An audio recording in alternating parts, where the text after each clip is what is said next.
Bueno, sintonía del expediente Z, Z de Zanoletti. Hoy un expediente muy especial, el expediente Pro de Manu M. Vidal. Y dice así. En mayo me pidieron un artículo donde hablase del cómic Pro que publicó Panini este año, y también de los cómics y dibujos animados que hice con Manuel M. Vidal, dibujante de Pro. El artículo se publicará a finales de noviembre, durante la exposición dedicada a Manuel M. Vidal y coincidiendo con el homenaje que se le realizará en Almería, imagino que en la biblioteca. Voy a resumir o leer el artículo que verá próximamente la luz. Pro es el último testimonio que nos dejó Manuel M. Vidal, su mejor obra, la más ambiciosa y probablemente la que tendrá más éxito.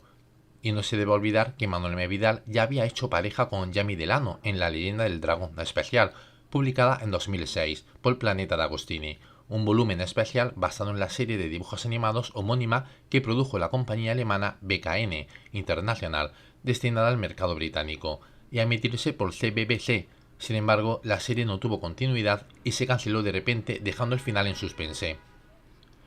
El cómic, publicado en inglés por World Comics en 2004, es una precuela que cuenta el origen de los protagonistas, un preámbulo a la serie regular que iba a comenzar a escribir Marv Wolfman, con Manuel M. Vidal como dibujante principal, pero los malos datos de la serie también acabaron con el proyecto. Por aquel entonces, Manuel M. Vidal me comentó que el cómic fue un grano de arena en una montaña de títulos en el catálogo de Planeta D'Agostini, y que publicar con un gigante editorial no te garantiza ninguna visibilidad. Volví a encontrarme con Manuel M. Vidal casi por accidente algunos años después. Yo había escrito El Jabato, el final del camino, una historia corta homenaje al personaje y a sus creadores Víctor Mora y Francisco Dalniz, que dibujó Fran González, un animador con el que ya había trabajado y al que invité a colaborar en este proyecto. La historia se publicó dentro del volumen El Jabato más allá de la fantasía épica, crónica de 50 años del Jabato, y la editorial de TVOs, quien lo publicó, encargó a Manuel M. Vidal el entintado y color de la historieta. Desde entonces, Manuel M. Vidal participó en algunos de mis proyectos de dibujos animados, como diseñador de personajes y director artístico, muchos de producción propia y otros encargos para terceros. En 2019 volvimos a coincidir en otro cómic, también editado por DTVOs, Smile. Muchos años antes había estrenado el cortometraje Smile, animado por David González, Fran González, Vanessa Martín, Antonio Fernández, Bullor Estefanescu, José María Gallo, Eugenio Ruiz y Pilar Benavides, con personajes diseñados por Roberto de la Torre. Convertí el cortometraje en una serie para ser emitida por web, y luego se editó en un DVD que iba acompañado de una adaptación a cómic, en la que participaron los animadores Antonio Salazar y Fran González, y también Manuel M. Vidal, con portada de Rafa Mat. Manuel M. Vidal además diseñó un nuevo personaje, la madre del protagonista. Luego se sucedieron una serie de colaboraciones en distintos proyectos propios o para terceros, con Manuel M. Vidal retocando y mejorando personajes. Entre todos ellos, me quedo con dos que nunca vieron la luz o que no la han visto todavía. Animas, una historia medieval de corte fantástico donde Manuel M. Vidal hizo el cartel de la película y comenzó a trabajar en una adaptación a cómic, y una versión de Drácula con Manuel M. Vidal asistiendo al diseñador de personajes Antonio Fernández, quedando pendiente una adaptación a cómic. La última vez que trabajamos juntos fue en un proyecto para un estudio foráneo, con Manuel M. Vidal diseñando una aeronave en la que previamente había trabajado Rafa Mat. Luego seguí coincidiendo con él en algunos eventos de cómics en Almería, mientras Manuel M. Vidal dibujaba Pro. La última vez que hablamos fue en Chirican Comic, que comentamos la costumbre de continuar comprando tebeos a pesar de la pila que teníamos en casa acumulado sin leer, hábito que une a todos los amantes del cómic. Aun cuando he de confesar que tengo fobia contra el género de superhéroes, cogí con ganas Pro. En primer lugar porque el dibujo era de Manuel M. Vidal, luego porque era una propuesta española y contaba con una historia que se alejaba de la puerilidad de los cómics de Marvel y de DC. Y cito de memoria a Alan Moore, autor del que se ve su influencia en Pro. Vi una cola de cincuentones que daba la vuelta a la manzana para sacar entrada para ver una película destinada a niños de 12 años y entender la deriva del mundo. No sé si es correcta la traducción al 100%, pero la idea sí lo es. Yo llevo pensando lo mismo desde que dejé atrás la adolescencia y también a los cómics de superhéroes, abandonados dentro de un baúl junto a Barrio Sésamo, Sabadabadabá y las películas de Parchís.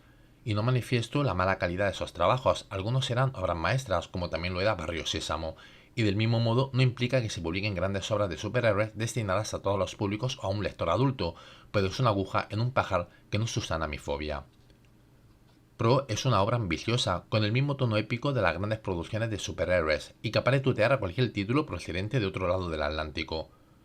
Cuando pasé las primeras hojas me impactó la gran cantidad de viñetas por página y el trabajazo que es para un dibujante, y me lamenté que Panini no hubiera escogido publicar el tomo con unas dimensiones mayores, como ha hecho otras veces con otros títulos del mismo género. Además, ayudaba poco el excesivo diálogo. Esa distribución de viñetas, repletas de tanto texto, suelen idóneas para un formato de álbum francés. Sin embargo, debo imaginar que la idea de los autores es la de emular el comic book de toda la vida, el que se publicaba dentro de la línea Forum, que por cierto tuvieron inicialmente unas dimensiones de 26,5 por 19 centímetros antes del formato estándar de 26,17 centímetros, pero Pro tiene 23,15 centímetros. Lo que más me puso de mala hostia, que el tamaño de fuente fuera tan pequeño y los caracteres estuvieran tan apelotonados. Y no voy a comentar esos textos de apoyo de color negro sobre fondo rojo que desistí de leer, no por falta de ganas, sino porque mi visión juvenil también quedó abandonada dentro de aquel baúl. Los autores se dejan influir en exceso por el cómic norteamericano de superhéroes. Probablemente es deliberado y no han podido resistir introducir guiños a las escenas más emblemáticas del género. En su contra, la línea que separa el homenaje de la copia es muy tenue, o que la originalidad se resienta. El dibujo me gusta mucho, es obvio que la habitual línea de Manuel M. Vidal cercana al cartoon es un estilo que me fascina y la razón por la que conté con él tantas veces. Este tipo de gráfico tiene más fuerza y es más expresivo que el fotorrealismo con retoque digital que ha invadido el cómic de superhéroes en el siglo XXI. La trama comienza con una veinteañera a la que le proponen hacer una tesis sobre el superhéroe El Español de Pro, que ejercía hacía 50 años. Mientras hay quienes sienten nostalgia del héroe, otros quieren borrarlo de la memoria, aunque a la protagonista solo le interesa cobrar la beca que le dan por la tesis. Se emplea una fórmula de argumental excesivamente repetida en la literatura y el cine español, y que imagino debe funcionar muy bien para que constantemente se acuda a ella, la de contar la historia en dos líneas temporales, una contemporánea protagonizada por el personaje que hace la investigación y otra con flashback que muestra los hechos. La protagonista va descubriendo las verdades y las mentiras que hay detrás del héroe. Lo que hace atractivo este título y desde mi punto de vista recomendado es el modo de contar el pasado franquista a través del género de superhéroes, mientras nos pone enfrente un espejo que nos muestra el presente. También creo que sonan las citas y los discursos filosóficos que hacen caer el guión en lo pretencioso, excesiva belborrea que ocasiona demasiada cantidad de texto que enturbia la narrativa. En conjunto, no debe envidiar a ningún título contemporáneo que llega, por ejemplo, de Marvel. Y es que, a diferencia de las propuestas de la editorial norteamericana, se trata de una historia repleta de contenido que la aleja de un cómic pueril. Sí, señor. Expediente Z, Zanoletti y el folio de Ortega, ¿cuál sería? A ver, tengo dos cosillas que decir. Una, que en general toda esta Expediente Z de hoy ha sido de los homenajes más bonitos que se han hecho a Manu Vidal cuando Juanjo empezó a recopilar cada momento de que pasó con él. Uh-huh. Y segundo, pues me ha gustado, analizado Pro de Manu Vidal y David Galán Galindo, que lo tuvimos aquí. Y me ha gustado mucho recuerdo que David Galán Galindo dijo en su entrevista que, bueno, él dirige cine, hizo Orígenes Secretos, pero dijo que si yo pudiera elegir entre ganar un Oscar y dedicarme a escribir cómics de Marvel, elegiría cómics de Marvel. Y ahora acaba de decir Juanjo que el guión no tiene nada que envidiar a los mejores cómics de Marvel actuales, así que, oye, pues enhorabuena por David. Ya lo creo, sí. Pues así completamos el expediente Z de Zanoletti esta semana. Bueno,